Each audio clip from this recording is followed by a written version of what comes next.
I am के Vashishtha, your English teacher. देखिए, मैंने आपको डायरेक्ट इनडायरेक्ट नरेशन पढ़ाया था, वो लगभग पूरा हो चुका है। ट्रांसलेशन भी शुरुआत की थी, वो भी चल रहा है। और इसी के साथ मैं आपका जो लिटरेचर है उसकी भी शुरुआत कर रहा हूँ। आपका जो पहला चैप्टर है टॉम सायर, इसका जो लेखक है सैमुअल लैंगहॉर्न क्लेम्स है, जिसे हम उपनाम मार्क ट्वेन के नाम से भी जानते हैं। देखिए, लेखक मार्क ट्वेन अमेरिका का व्यक्ति है, प्रसिद्ध लेखक है। शुरुआत में जो दिया हुआ है किताब में अबाउट द ऑथर, लेखक के बारे में दिया हुआ है। उसके नीचे अबाउट द लेसन, पाठ के बारे में दिया हुआ है। ये हो सकता है कि जो अबाउट द ऑथर है, ये जो पोर्शन है आपका, जो आपके पास किताब है उसमें अलग हो सकता है, उसकी भाषा कुछ अलग हो सकती है, क्योंकि ये किताब जो है काफ़ी पुरानी है, दूसरे प्रकाशन की है। इस समय ज़्यादातर किताबें राजीव प्रकाशन की आ रही हैं, तो आप लोग सभी राजीव प्रकाशन की ही किताबें खरीद लें। और इसके आगे जो भाषा ये है इधर, दिस इज़ टॉम सायर, जो इसका टेक्स्ट है, वो टेक्स्ट तो सारी किताबों में बिल्कुल एक जैसा ही होगा। जो अंतर होगा वो अबाउट द ऑथर या अबाउट द लेसन में होगा। तो ज़रा इसको समझ लें, मैं बता ही देता हूँ, बाकी इस पाठ को आपको पढ़ाऊँगा। देखिए, अबाउट द ऑथर, लेखक के बारे में, जो ट्वेन मार्क या Mark Twain, pseudonym of Samuel Langhorne Clemens, ये सैमुअल लैंगहॉर्न क्लेम्स का उपनाम है। 1835 1910, इनका जन्म 1835 में हुआ था और मृत्यु 1910 में हुई थी। अमेरिकन राइट एंड ह्यूमरिस्ट, यह अमेरिका के लेखक हैं और ह्यूमरिस्ट हैं, मीन्स हास्य कलाकार, काफ़ी हंसी की भावनाओं को उत्पन्न करने वाले हैं। His best work is characterised by broad often irreverent humour और वाइटिंग सोशल सटायर। उनकी जो सबसे अच्छी रचनाएं हैं वो काफ़ी विदेशों में प्रसिद्ध हुई हैं।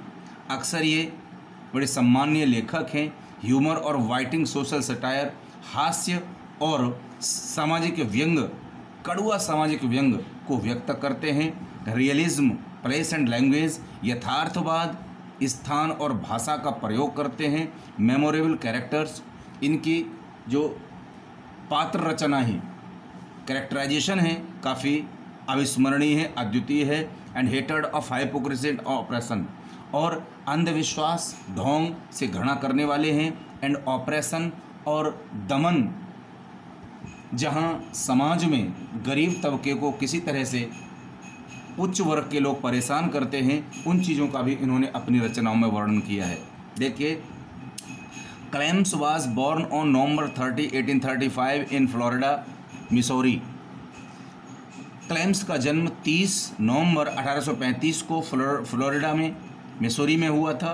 When he was 4 years old, जब वो 4 वर्ष के थे, his family move to Hannibal, Missouri. उनका परिवार हैनिवल में चला गया, मिसौरी में रहने।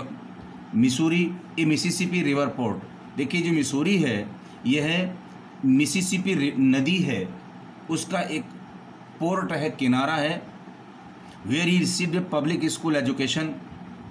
और मिसिसिपी में ही उन्होंने जहां एक प्राइवेट स्कूल में शिक्षा प्राप्त की। In 1862 he became a reporter on the Territorial Enterprise in Virginia City, Nevada. और 1862 में वह टेरिटोरियल एंटरप्राइज इन वर्जीनिया में एक रिपोर्टर हो गए थे, वर्जीनिया सिटी में। ये अमेरिका का शहर है, नवेदा। एंड 1833 और 1863 में began singing his articles with his pseudonym Mark Twain. इन्होंने अपने लेखों को मार्क ट्वेन उपनाम से गाना शुरू कर दिया था। A Mississippi river phrase meaning 2 fathoms deep. देखिए, ये जो मार्क ट्वेन है, ये जो मिसिसिपी नदी है उसके किनारे के लोग जो अक्सर इसका प्रयोग करते हैं, अपनी भाषा में प्रयोग करते हैं मार्क ट्वेन का।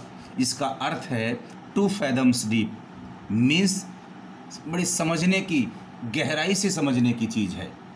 फैदम्स माने समझना, डीप माने गहरा। तो मार्क ट्वेन का अर्थ क्या है कि गहराई से समझने वाली चीज। Much of Twain's better work was written in the 1870s and 1880s in Hartford और during the summer at query farm. और मार्क ट्वेन की सबसे जो अच्छी रचनाएं हैं, इन रचनाओं को 1870 से लेकर के 1880 के दौरान हार्टफोर्ड में लिखा गया था, या फिर during the summers at query Farm near Elmira New York State, या फिर जिसे हम कह सकते हैं न्यूयॉर्क स्टेट एल्मिरा के पास में क्वेरी फार्म में उन्होंने अपनी बहुत सारी अच्छी रचनाओं को लिखा, जिनमें से Roughing It 1872 recounts his early adventures as a miner and journalist. और उनकी एक रचना 1872 में जिन्होंने लिखी रफिंग इट, यह उनकी कम उम्र माने माइनर एज में उनकी पत्रकारिता को दर्शाती है।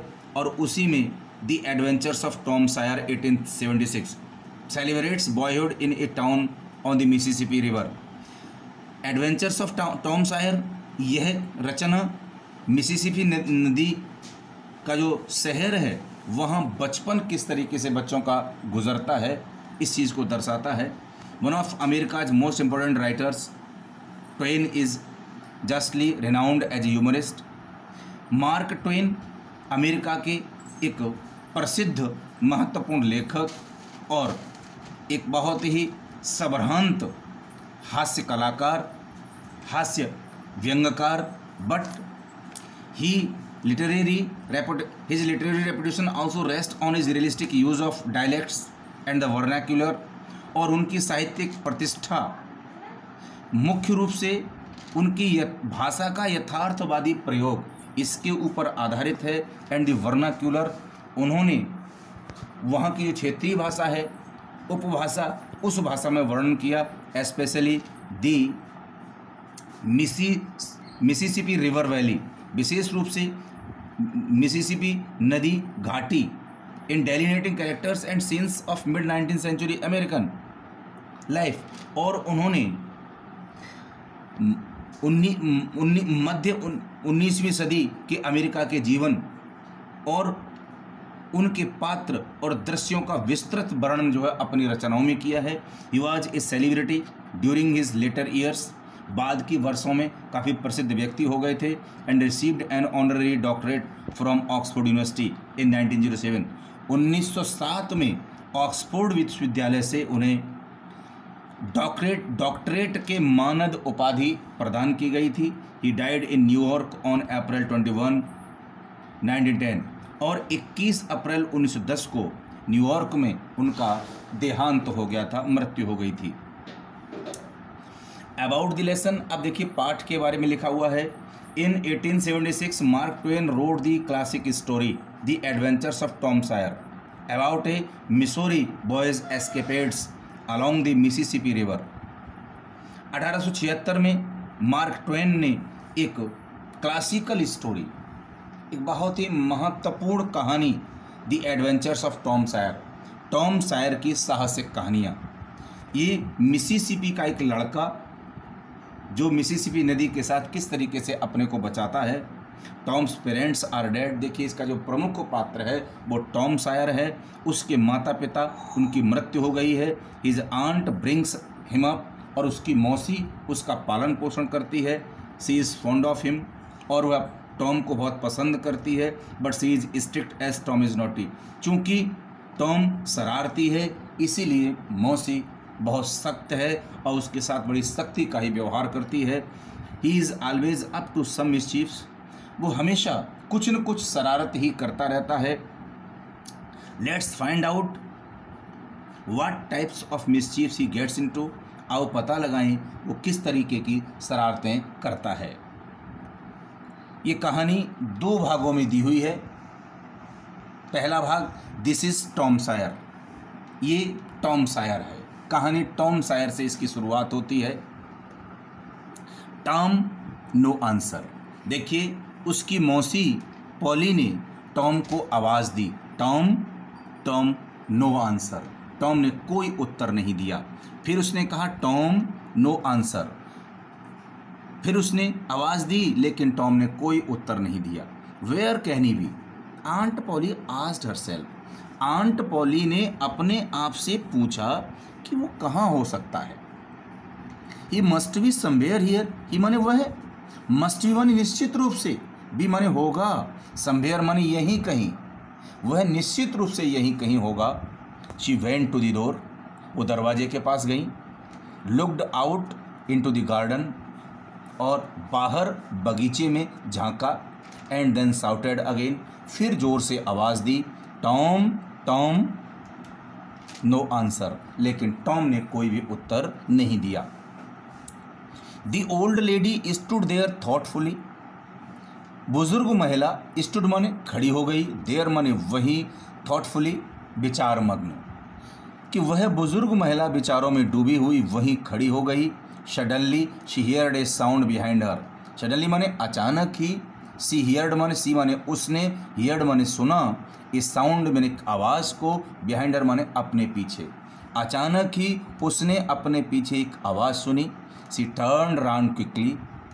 सी माने वह, टर्न राउंड माने तेजी से घूमी, पीछे आवाज़ की ओर देखने के लिए घूमी। There was Tom near the cupboard door.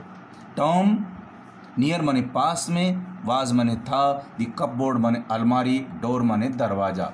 Tom अलमारी के दरवाजे के पास था।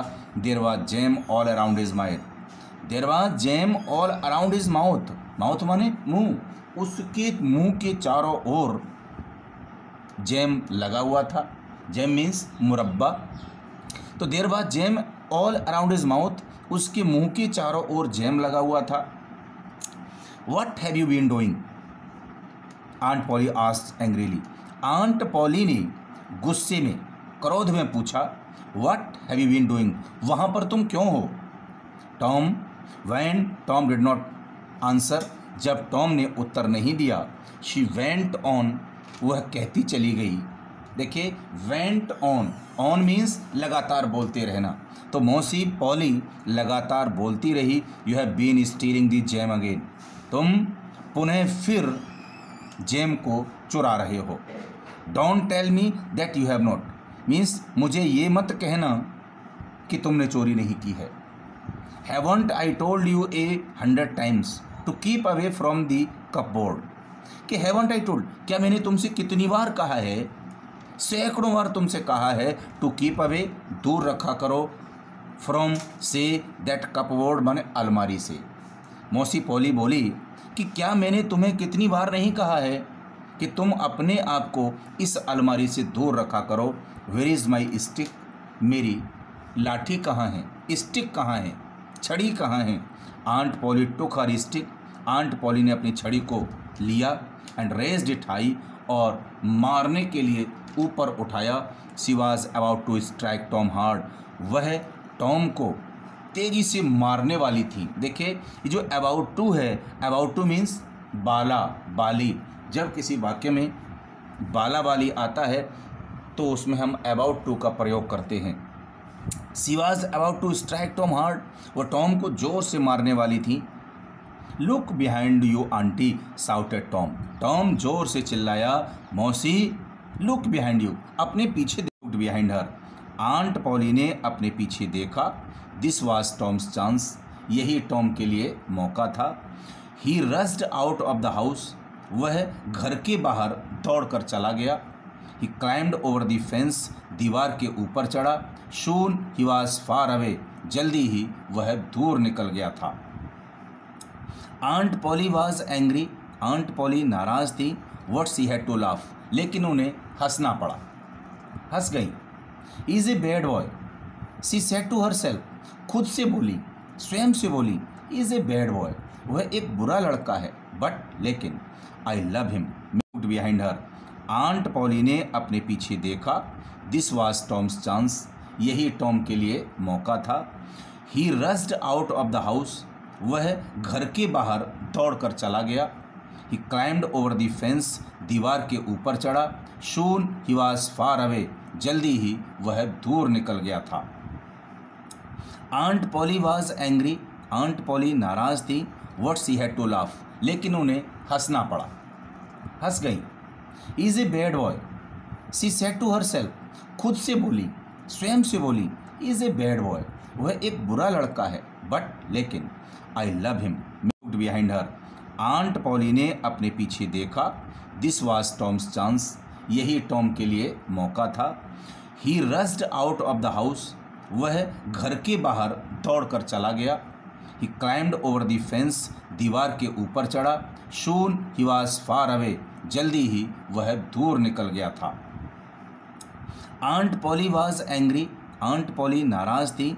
What she had to laugh, लेकिन उन्हें हंसना पड़ा, हंस गई।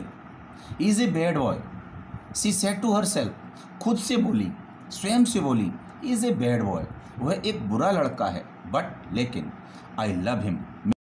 He is my poor dad sisters boy, वह बेचारी मरी हुई बहन का लड़का है। And I must look after him, और आई मस्ट माने मुझको अवश्य ही, लुक आफ्टर माने देखभाल करना, हिम माने उसकी, माने मुझे अवश्य ही उसकी देखभाल करनी होगी। I don't like to hit him, मैं उसे मारना नहीं चाहती हूँ, बट आई हैव टू, लेकिन मुझे मारना पड़ता है।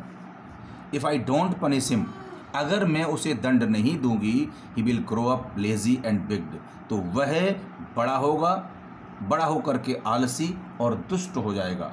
Yes I must be strict, हाँ मुझे सख्त बने रहना होगा, मुझे कठोरता दिखानी होगी। Aunt Polly sighed, Aunt Polly ने एक गहरी सी सांस ली। I will have to punish him for stealing the jam, कि मुझे जेम चुराने के लिए उसे दंड देना ही होगा। बट हाउ, लेकिन कैसे? I know tomorrow is Saturday, मैं जानती हूँ कि कल शनिवार है। And there is no school on Saturdays, और शनिवार के दिनों में स्कूल की पढ़ाई नहीं होती है। The boys have a holiday, बच्चों की छुट्टी होती है। But I will make Tom work, लेकिन मैं टॉम से काम कराऊंगी। दैट विल पनिश हिम, और इसी तरीके से उसे दंड मिल जाएगा। The next day was Saturday, अगले दिन शनिवार था। The school was shut, school बंद था। All the boys in the village were free, गांव के सारे बच्चे स्वतंत्र थे। It was a beautiful day, एक सुंदर दिन था। द सन वाज शाइनिंग, सूर्य चमक रहा था। एंड बर्ड्स वर सिंगिंग, और चिड़ियाँ भी गीत गा रही थी। The trees and flowers looked so fresh and lovely, पेड़ और फूल looked so fresh and lovely, एकदम ताज़े और खूबसूरत दिखाई दे रहे थे। Tom of course wanted to go swimming, और निश्चय ही टॉम भी तैरने जाना चाहता था। All the boys were going, और सारे के सारे लड़के तैरने जा रहे थे। Tom came sadly out of the house, Tom बड़े दुखी होकर घर से बाहर आया। In one hand he held a long brush, एक हाथ में वह एक लंबा सा ब्रश पकड़े हुए था। In the other hand he carried a bucket, और दूसरे हाथ में ही माने वह कैरिड माने लिए हुए था, ए बकेट माने एक बाल्टी, दूसरे हाथ में वह एक बाल्टी लिए हुए था। Which was full of whitewash, जो बाल्टी सफ़ेदी से भरी हुई थी। His aunt was making him whitewash the fence, उसकी मौसी उससे पुताई, दीवार की पुताई करा रही थी। फेंस माने दीवार, तो his aunt was making him whitewash the fence, उसकी मौसी उससे चार दीवारी की पुताई करवा रही थी। Tom looked sadly at the fence, Tom ने दुखी होकर के उस चार दीवारी को देखा। हाउ हाई इट इज़, ये कितनी ऊंची है। हाउ लॉन्ग इट इज़, ये कितनी लंबी है। ही थॉट, उसने सोचा। इंडीड, वास्तव में। The height of the fence was 9 feet, कि दीवार की ऊंचाई 9 फीट थी। And its length was 30 yards, और इसकी लंबाई 30 गज थी। Tom put his brush into the whitewash, Tom ने सफ़ेदी में अपने ब्रश को डाला। He drove it slowly across the fence, he माने उसने ड्रीव इट माने इसे चलाया, स्लोली माने धीरे धीरे, अक्रॉस माने इधर उधर, द फेंस माने दीवार पर, उसने दीवार पर आगे पीछे करके ऊपर नीचे करके ब्रश को चलाया। It made a very small white mark, और इससे एक बहुत छोटा सफ़ेद निशान बन गया था। टॉम ट्राइड अगेन, टॉम ने फिर कोशिश की। Another very small white mark, दूसरा फिर सफ़ेद निशान लग गया था। टॉम सेट डाउन, टॉम बैठ गया। एंड साइड हैवीली, और ज़ोर ज़ोर से गहरी गहरी सांसें लेने लगा। He took out all the things, उसने सारी चीज़ों को निकाला। That he had in his pockets, जो उसकी जेब में थी। ही हैड सम मार्वल्स, उसके पास कुछ कंचे थे। सम पीसेस ऑफ स्ट्रिंग, कुछ डोरियों के टुकड़े थे। एंड 2 or 3 ब्रोकन टॉयज़, 2 या 3 टूटे हुए खिलौने थे। No one will whitewash the fence for these, he thought, उसे लगा, उसने सोचा कि कोई भी इन के लिए इस दीवार की पुताई नहीं करेगा। No, I must think of a better plan, नहीं, I must think of a better plan, मुझे किसी और अच्छी योजना के बारे में सोचना होगा। ही थॉट एंड थॉट, वह लगातार सोचने लगा। सून ही हैड एन आइडिया, और जल्दी ही उसके दिमाग में एक विचार आ गया। जिनके पास किताबें हैं बहुत अच्छा है, जिनके पास किताबें नहीं हैं वो किताबें खरीद लें, और राजीव प्रकाशन की किताब खरीदिए। दूसरा, आप इसको पढ़िए, और इस चैप्टर के अंत में जो मीनिंग्स दिए हुए हैं, सबसे पहले आप उन मीनिंग्स को अपनी कॉपी पर नोट कर लें, उनका अर्थ भी नोट कर लें और उनको याद करें। जब तक आपको मीनिंग्स याद नहीं होंगे तब तक आपको पाठ याद करना बड़ा मुश्किल होगा, क्योंकि इसके मैं लॉन्ग आंसर्स भी लिखाऊंगा, शॉर्ट आंसर्स भी लिखाऊंगा। तो सबसे पहले मीनिंग को लिख लें और उन्हें याद कर लें। जब मीनिंग याद हो जाएंगे तो आपको यहाँ से यहाँ तक इस पूरे चैप्टर का अर्थ समझने में कोई दिक्कत नहीं आएगी। तो आज मैं यहीं तक आपको पढ़ा रहा हूँ। देखिए, ये लिटरेचर का पहला वीडियो है। हो सकता है कि इसमें कहीं आवाज़ में आपको दिक्कत आ रही हो सकता है कहीं आपको देखने में प्रॉब्लम आ रही हो, क्योंकि बड़ा मुश्किल से इसको बनाया जा रहा है। क्योंकि अगर आपके पास किताब है तब तो हम बोर्ड पर खड़े होकर कभी पढ़ा सकते हैं, लेकिन ये इसलिए इस तरह से बनाया जा रहा है ताकि अगर किताब नहीं भी है तब भी आप इसमें देख करके पढ़ सकें और समझ सकें। ठीक है, तो इसके आगे मैं अगले वीडियो में आपको पढ़ाऊँगा।